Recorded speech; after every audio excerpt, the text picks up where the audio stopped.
Greetings, friends, and welcome to another edition of the Yes Vinyl series. Today we're going to be going through the next album in this series. Last time we talked about the Yes album. This time we're going to be talking about the seminal album, Fragile. Now, this is the album where things really took off for the band. They started playing arenas and bigger venues, and things really just took off for the band. Us being people who love the band know all the stuff about it. We don't need to talk about that. What we're here for is to show different pressings of the album and just, talk a little bit about them. What I didn't do in the last couple of records, because I didn't really have any, was to talk about any 7-inch singles, but I have a couple for this album, so let's talk about them. The first one here I'm going to show you is a 1972 US pressing, 7-inch pressing of America. Now, America was recorded a couple of times. They also did a version of it when the Yes album came out. I don't have that earlier version, but this version came out in 72. It came out during the era with Rick Wakeman, and Rick Wakeman supposedly played on this. Apparently, he said that he didn't play much on it, that actually Bill Bruford did a lot of the organ in this. But in any case, this was done at Specialty Records pressing. It's a 72 US one. It's mono on one side, stereo on the other, and it was done by George Piros, mastered by George Piros, the popular George Piros, the fantastic George Piros. There is the stereo side. Here is the mono side. It sounds absolutely fantastic. For me personally, I prefer the mono sound of it. It's much more punchier. It's got more strength to it overall. George Piros is just a fantastic mastering engineer, so of course it would sound good. Next, I have two copies of the same single. Interesting, though, to make note that this one here is a 1972, it says, I believe on here, pressing of it. Actually, no, it doesn't say that. Correction. This is actually a 1977 reissue pressing of Roundabout. It's on the Atlantic Oldies series. And on the B side, you have Long Distance Runaround. Now, the interesting thing about this is in the dead wax, it has the matrix number of A-23537-1. That is the exact same information on the 1972 single version, which I have here, which means that this is the same metal parts that they use. So the 77 reissue is the exact same sounding one as the 1972 one. The interesting thing here on here as well is that it's hand etched here, the date 12/13/71. Now, I'm not sure if that in this one has some sort of significance to it. Maybe it's the day that the single was issued. And here's the 72 one, which is the Canadian single. It's on the red one. These sound really good. Both of these sound really, really well done. I'm a fan of 7-inch singles, to be honest with you. It's kind of hard to see this one. There we go. Yeah, I'm a fan. I like 7-inch singles. They sound good. And if it's done by the proper mastering engineer, they can be really outstanding, actually. So I'm on the hunt for them sometimes. They're not top of my list to get, to be honest with you. But when I have a chance to get them, I do. Now, let's move on to the 12-inch singles. The 12-inch albums, obviously. So, this is a Canadian pressing of Fragile. This is a mid-70s pressing. I mean, this looks like any other one. The funny thing is the Canadian ones had a different layout in the gatefold. If you notice, you'll see when I show the other ones, things are kind of laid out differently on it. Now, this is, like I said, a mid-70s one. You can tell that by when it says Yes Fragile in the middle there. Underneath where it says Fragile, you'll see a little I underneath there. That's a good indicator that it's a mid-70s, pressing of this album. Just trying to see if there's anything else of significance on it. No, this is just a pretty much a standard reissue, yeah, of the Canadian pressing.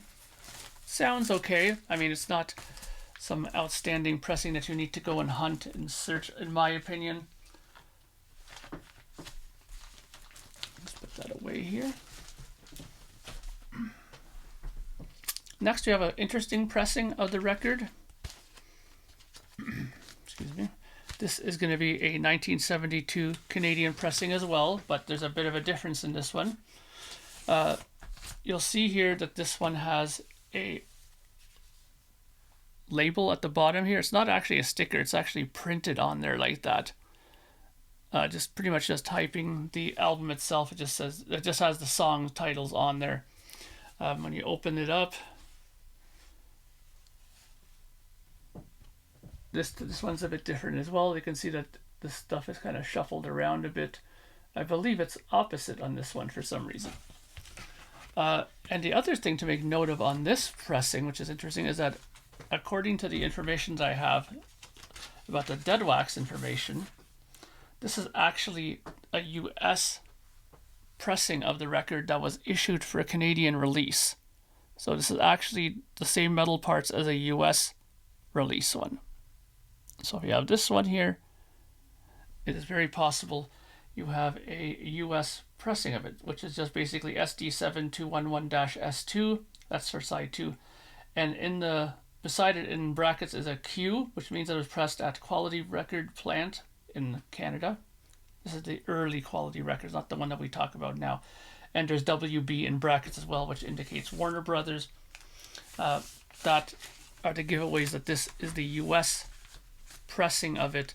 So they sent over probably the metal parts, the stampers and everything, and they were pressed here in Canada. Okay, next up we have this is a very sentimental one for me. This is another mid-70s Canadian pressing, but a little bit of differences in this one. This one has a much more shinier, nicely made jacket. As you can see, it's back to the normal configuration of the gatefold.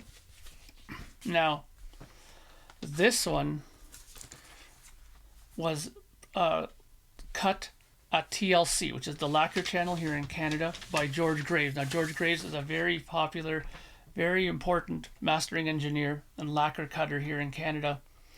He's done everything from Rush's Farewell to King's, Peter Gabriel's first 3 or 4 solo albums he's cut here for Canadian release, and he cut this version of Fragile. There you go. You'll only be able to figure out if that's his if you look in the dead wax. And on side 2 here, the dead giveaway is that it will say SD 7211-B-2, which is side 2, and then beside it there you'll see TLC-T, and then further around the dead wax you will see what looks like GC, but it's actually GG for George Graves. Now if you have that, you have this pressing, and I've listened to this one quite a few times, and it's really, really good. It's not as good as a couple of the other ones I'm going to talk about, to be fair, but it's a really, really strong pressing of this record. And if you don't want to drop like, $100 for a original UK or something, this is one that might be a good option to check out. Now, this one here is a 1972 UK reissue pressing. So it's an early repress. The UK jackets are a little thinner than the Canadian ones. This one also has the odd layout, in my opinion, where the lyrics are on this side and the other information is on this side. But this one also comes with the booklet.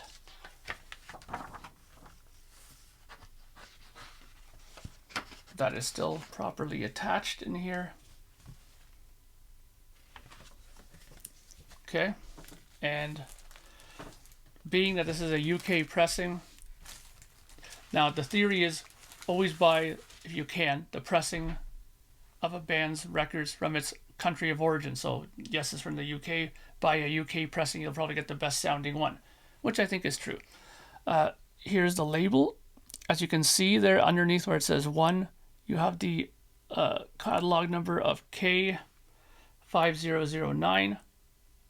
The K is usually always a great indication that you have a British pressing or a UK pressing of it.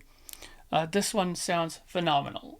I just have to come out and say it. It sounds absolutely fantastic. Good bottom end on it. The clarity is good. The separation of the instrumentation is really, really good. Well done. Definitely one to get now, just because this is not the plum version and the early first pressing. It's not going to be as expensive, but it sounds really, really good. I mean, it's worth getting in my opinion. Now we're on to the last one. And this one might cause a bit of controversy to some people because, as you know, in 2020, was it, or 2019, Mobile Fidelity released a one-step of Fragile. That's supposed to be the be-all, end-all of sounding Fragile albums.